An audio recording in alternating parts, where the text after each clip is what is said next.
राधे राधे दोस्तों, कान्हा वासु चैनल में आप सभी लोग का स्वागत। दोस्तों आज हम जानेंगे कामदा एकादशी व्रत हमारा कब पड़ रहा है, इसका पूजा का क्या नियम है, किस तरीके से पूजा करें, पारण का क्या मुहूर्त है शुभ, तो वो हम जानेंगे। हमें एक दिन पहले से क्या नियम लेना है, वो सभी जानकारी के लिए आप वीडियो के अंत तक बने रहें। चैनल को लाइक सब्सक्राइब जरूर कर दें, बेल आइकन का बटन दबाना ना भूलें, जिससे कि आने वाली नोटिफिकेशन आप लोगों के पास जरूर पहुंचे। तो दोस्तों सबसे पहले हम जान लेते हैं कामदा एकादशी हमारी हिंदू धर्म के अनुसार चैत्र मास के शुक्ल पक्ष की महत्वपूर्ण एकादशी मानी जाती है। जो ये कामदा एकादशी है वो हमारे पापों को नाश करती है। मनोकामनाओं की पूर्ति के लिए हमें ये व्रत करना होता है। कामदा एकादशी की व्रत का सारा विधि विधान मैं आपको बताने वाली हूँ। तो दोस्तों कामदा एकादशी का जो व्रत है ये बड़ा कंफ्यूजन हो रहा है सबसे पहले तो, कि 28 को रखें या 29 मार्च को रखें, क्योंकि 28 को तो सुबह से कामदा एकादशी लग रही है, 29 को तो बस सुबह तक रहने वाली है। तो हमें अब व्रत कब करें, कब करना अच्छा रहेगा। तो दोस्तों 29 मार्च 2026 दिन रविवार पड़ रहा है। एकादशी जो तिथि हमारी प्रारंभ हो रही है वो 28 मार्च 2026 की सुबह 8:45 से प्रारंभ हो रही है। एकादशी तिथि जो समाप्त हो रही है वो 29 मार्च 2026 की सुबह 7:45 तक समाप्त हो रही है।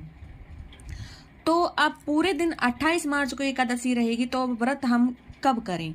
तो दोस्तों टेंशन लेने की, घबराने की कोई ज़रूरत नहीं है। हमें जो सूरज से मुख से निकलने वाली एकादशी है, चाहे वो आधे घंटे की हो या 15 मिनट की हो, वो हमें रखनी होती है। शास्त्रों के अनुसार द्वादशी युक्त एकादशी हमें करनी चाहिए। तो 29 मार्च की सुबह 7:45 तक एकादशी रहेगी, फिर द्वादशी शुरू हो जाएगी। तो हमें द्वादशी युक्त एकादशी का करनी है 29 मार्च 2026 की सुबह, मतलब रविवार को ये एकादशी हमें रखनी है। इस एकादशी को रखने से हमें जो हमारी मनोकामना है, जो हम फल की प्राप्ति करना चाहते हैं, वो हमें सब मिलेगा। 28 मार्च की अगर हम एकादशी रखते हैं तो हमारे पुण्य भी नष्ट होंगे, पुण्य भी क्षीण होंगे। तो इसलिए हमें शास्त्रों के अनुसार चलना है। शास्त्रों के अनुसार बताई गई हमें 29 मार्च की जो सुबह तक एकादशी, हमें 29 मार्च को हमें रविवार के दिन हमें ये व्रत रखना है। इसमें कोई संशय करने की जरूरत नहीं है। 30 मार्च 2026 की सुबह 6:10 से लेकर 8:30 पर हमें पारण कर लेना है।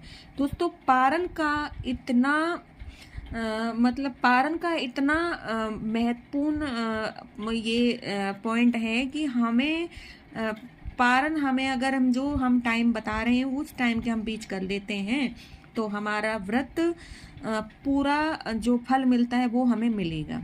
जब हम 6 से 10 बजे से लेकर 8:30 के बीच में हमें पारण कर लेना है। इस बीच में पारण करने से हमारी एकादशी का हमें जो भी पूरा फल है वो हमें प्राप्त होगा। अब आती है कि एकादशी की जो 10वीं के दिन से हमें अपना ये नियम बना लेना है, यानी 28 तारीख एकादशी से हमें जो पड़ रही है 28 29 को हमें व्रत रखना है। तो 28 तारीख से हमें नियम बनाना है कि हमें हो सके बन सके तो हमें 10वीं के दिन भी एक समय भोजन करना चाहिए। अगर किसी की तबीयत खराब है, किसी कोई बुजुर्ग है या कुछ, उनके लिए छूट होती है, तो हमें एक टाइम जो भोजन करना है वो हम सेंधा नमक का लें और फलाहार वाला हम भोजन करें। फलाहार में जैसे कि हम जो कुट्टू का, साबूदाने का, ये वाला हम भोजन करें तो हमारी एकादशी का पूरा पुण्य हमें प्राप्त होता है। और अगर किसी का तबीयत खराब है तो सेंधा नमक का यूज कीजिए। आप अन्न खा रहे तो वो एक टाइम खाइए, और एक टाइम आप रात को खा लो, दोपहर या सूरज छिपने से पहले खा लो। जो एकादशी का जो नियम होता है, जो हमें 3 दिन का हमें ये नियम का पालन करना होता है। और जैसी आपकी श्रद्धा हो, भगवान कोई नाराज नहीं होते।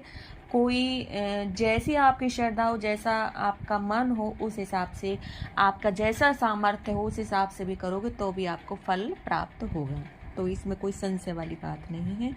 कामदा एकादशी का व्रत जैसे ही हम रविवार को हम शुरू करते हैं तो सबसे पहले हमें स्नान करना है। रही औरतों की बात, जो औरतें व्रत रखती हैं वो 10वीं के दिन, यानी 10वीं के दिन हमें अपना बाल धुलाई कर लेना है।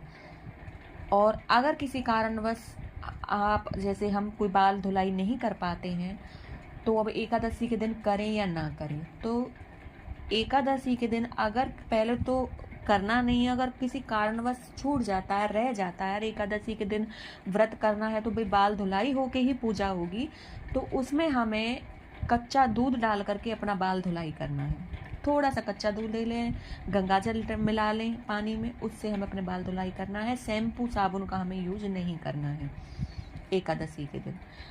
हमें अपना स्वच्छ कपड़ा पहन लेना है और अपना स्नान कर लेना है गंगा जल डाल करके। कपड़ा पीले रंग का हो तो बहुत अच्छा है, पीला ना हो, लाल हो, जो भी आपको, लेकिन काला सफ़ेद आप किसी भी व्रत में नहीं डालिएगा। उसके बाद जब आप स्नान से निवृत्त होकर आप अपना वस्त्र धारण कर लें, तो आप अपने घर के मंदिर में भगवान विष्णु श्री हरि के समक्ष हाथ में जल और फूल लेकर व्रत का संकल्प लें। और आपके घर में अगर बाल गोपाल हैं तो उन्हें आप स्नान कराइए पंचामृत से, अच्छे स्वच्छ कपड़े पहनाइए, उनका श्रृंगार कीजिए।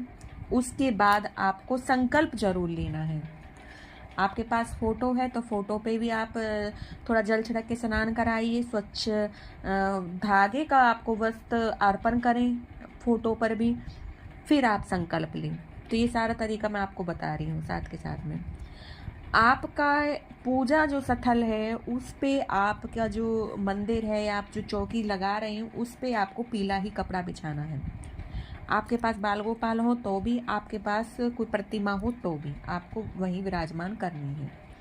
आपको भगवान विष्णु का विधि पूर्वक पूजन करना है। जल अर्पित करें, चंदन से, रोली से, पीले फूल, धूप, दीप, तुलसी दल आदि से जो भी आप भोग लगाएं, जो भी उसमें तुलसी दल डालना है। स्नान करें तो तुलसी दल डालना है उसमें, चरणों में कान्हा जी के तुलसी दल अर्पित करना है। फिर आपको स्वच्छ कपड़े पहनाने हैं, आपको धूप दीप दिखा करके, आपको संकल्प ले करके आपको भगवान को भोग लगाना है। आपको आपका गुरु ने आपको मंत्र दे रखे हैं तो आप उसका माला का जाप करिए। आप नहीं हो तो आप ओम नमो भगवते वासुदेवाय का जाप करिए। थोड़ी देर भगवान के पास बैठिए, क्योंकि व्रत वाले दिन व्रत का मेन मतलब क्या होता है कि हम आत्मा को शुद्ध करते हैं, भगवान के सामने बैठते हैं, ना हम किसी का द्वेष, बुराई, चुगली, इन सब से हम दूर रहते हैं। अपने मन को एक पवित्र शांत करके हम भगवान के चरणों में बैठते हैं, भगवान की पूजा आराधना करते हैं, अपने मन को शांति देते हैं और अपने मन की ज्योत को प्रबल करते हैं। उसके बाद ये सब करके आपको पूजा करके अपना मंत्र जाप कर करके भगवान के सामने संकल्प लेने के बाद में आपको केला, अगर आपके घर में हो तो केला रखनी है, दक्षिणा रखनी है, उसमें 10 रुपये, 5 रुपये, 11 रुपये जो भी आपको बन सके वो दक्षिणा रखनी है। और आपको कथा शुरू करनी है। कथा शुरू करके आपको अपनी आरती करनी है। ये आपका सुबह का आपका पूजा का हो गया कि भाई आपने पूजा करी, कथा सुनी, आरती करी। उसके बाद में आपको जो आप भोजन करना है आपको वो फलाहार का लेना है। चावल इसमें बिल्कुल वर्जित माने जाते हैं, 10वीं से ही हमें चावल छोड़ देने हैं। फलाहार करना है, दूध, दही, साबूदाना, सेंधा नमक पूरा उपयोग किया जा सकता है। किसी की तबीयत खराब है तो कोई सोचने की जरूरत नहीं है, आप पूरा दिन थोड़ा भी खाओ, लेकिन एकादशी रहो। एकादशी का व्रत बहुत ही पुण्यदायी है रखना। आपके शरीर में कोई दिक्कत है तो आप ये नहीं समझिए कि 2 टाइम खाएं, 3 टाइम खाएं, आप पूरे दिन थोड़ा खाओ, फलाहार खाओ, लेकिन एकादशी व्रत रखो। आपको सेंधा नमक का ही इसमें प्रयोग करना है। जिसकी सामर्थ्य हो वो इसको निर्जल व्रत भी रखते हैं।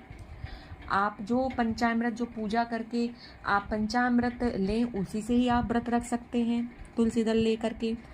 इसमें तुलसी की पूजा की जाएगी। तुलसी दल इसमें तोड़ना अनिवार्य होता है। किसी भी एकादशी को, किसी भी उसको हमें व्रत वाले दिन हमें कोई फूल पत्ती तुलसी दल नहीं तोड़ना चाहिए। ब्रह्मचर्य का हमें पालन करना है। रात्रि हमें जागरण करना है, भगवान विष्णु का भजन कीर्तन करना है। पूरा परिवार करे तो बहुत अच्छा है। आप सब परिवार वाले और बिजी हैं और आप व्रत रख रहे हो और आपकी सामर्थ्य है, तो आप अपना रात्रि में तो 4-5 जो भजन आप गा सकते हो, रात्रि में जितना भी देर बैठ सकते हो आप कीर्तन कीजिए, पूजा कीजिए, अपने घर कीर्तन रखवाइए, अच्छे अच्छे कार्य कीजिए। ये एकादशी का फल भगवान विष्णु हरि इतना प्रसन्न होते हैं कि आप ये करिए और भगवान आपको अपने धाम में लेंगे। आप की पूजा इतनी सफल होगी कि आप ये कुछ पहल करके देखिए, आपके सारे काम बनने शुरू हो जाएंगे। एक अगले दिन जो पारण का होता है वो द्वादशी तिथि की पूजा के बाद ही व्रत खोला जाता है। जब आपको जो पारण का मैंने समय बताया उस पे आपको सबसे पहले हाथ में गंगाजल तुलसी दल लेकर के ये आपको ग्रहण करना है।